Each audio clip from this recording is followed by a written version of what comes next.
2024년 11월 19일 이종근의 육감입니다. 간첩이라는 것 어떻게 규정됐는지 한번 알아볼까요? 간첩은 무엇이라고 생각하십니까? 간첩은 한 국가의 비밀을 경쟁 또는 대립관계에 있는 국가에 제공하는 사람을 뜻한다고 합니다. 그러면 간첩은 어떻게 지금 처벌을 할까요? 형법 98조에 따르면 적국을 위해 간첩 행위를 하거나 적국의 간첩을 방조하는 자 또는 군사 기밀을 적국에 누설한 자에 해당되면 사형이나 무기 또는 7년형을 구형한다라고 되어 있다고 합니다. 그런데 만약에 북한은 우리가 적국이라고 하는데 북한을 제외한 나머지 국가는 현재 해당 사항이 없으므로 완전히 널널하다고 합니다. 그러니까 중국의 기밀을 누설하거나 러시아의 기밀을 누설하거나 우방이라고 할지라도 우리가 미국, 일본, 유럽 이런 국가에 우리의 기밀을 누설하면 그건 간첩이라고 해야 됩니다. 그런데 지금 한동훈 대표를 포함을 해서 민주당도 일부 민주당 의원들도 거기에 동조를 하기 때문에 이 간첩법을 고친다고 합니다. 단순히 적국이 아니라 사실은 모든 국가가 다 해당되죠. 우리의 기밀은 어떤 나라에도 사실 누설하면 안 됩니다. 그런데 일단 간첩이라는 그런 규정에는 되게 포괄적으로 되어 있으니까 이렇게 되어 있습니다. 경쟁 또는 대립관계에 있는 국가의 기밀을 누설하거나 제공하는 사람 이렇게 되어 있습니다. 그렇다면 간첩이란 규정은 물론 법에 있는 규정은 아니지만 포괄적으로 우리가 간첩을 그렇게 규정한다고 했을 때 저는 문재인 전 대통령은 간첩 행위를 했다라고 생각을 합니다. 오늘 나온 단독 기사가 바로 그 증거입니다. 조선일보가 단독 기사를 냈습니다. 감사원이 감사를 통해서 밝혀낸 것인데요. 문재인 정부가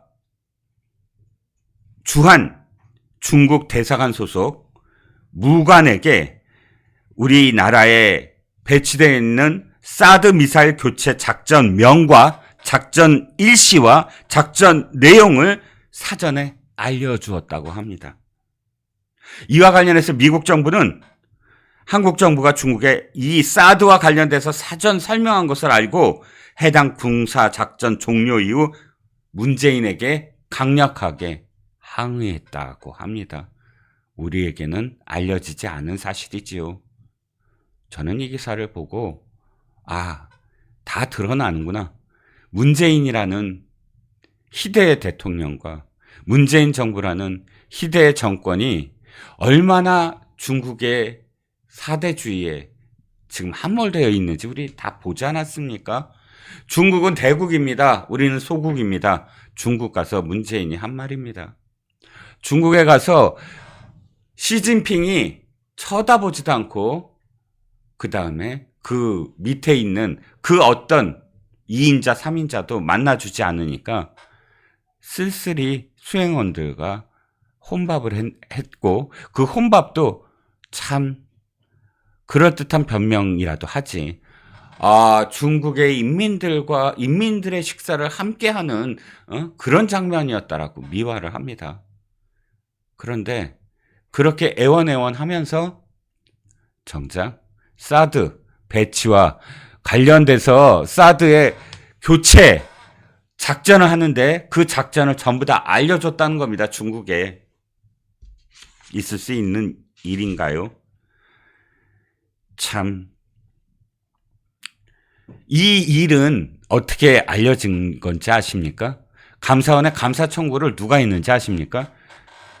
예비역 단체가 있습니다. 2023년 7월 군 장성 모임인 대한민국 수호 예비역 장성단이 문재인 정부가 2019년 12월 문재인의 중국 방문을 앞두고 사드 정식 배치를 위한 환경 영향 평가를 의도적으로 지연시킨 의혹이 있다면서 공익감사를 청구했다. 바로 이 청구로부터 시작이 됩니다. 그래서 감사원이 이게 일부 사실일 가능성이 있다고 보고 지난해 10월부터 특별조사국을 투입해서 국방부, 외교부 등 11개 기관을 대상으로 감사를 진행해서 이렇게 군사 기밀을 중국에 유출한 것을 확인했다는 겁니다. 문재인은 아시다시피 사드 배치를 어떻게든 확대시키지 않기 위해서 임기가 끝날 때까지 5년 동안 환경 영향 평가를 위한 평가 협의를 구성하지도 않고요. 완전히 뭉쳤습니다. 저는 그건 인지하고 있었지만 이렇게 사드와 관련된 작전명과 작전 구체적인 작전 일지 등을 중국 무관에게 넘긴 것은 몰랐습니다. 이렇게 2급 비밀에 해당하는 군사작전 내용이 통상적인 어떤 외교적 설명이 아닌 우리나라의 기밀을 넘겨준 것이라고 감사원도 확인을 했고요. 문재인과 관련된 모든 수사들이 지금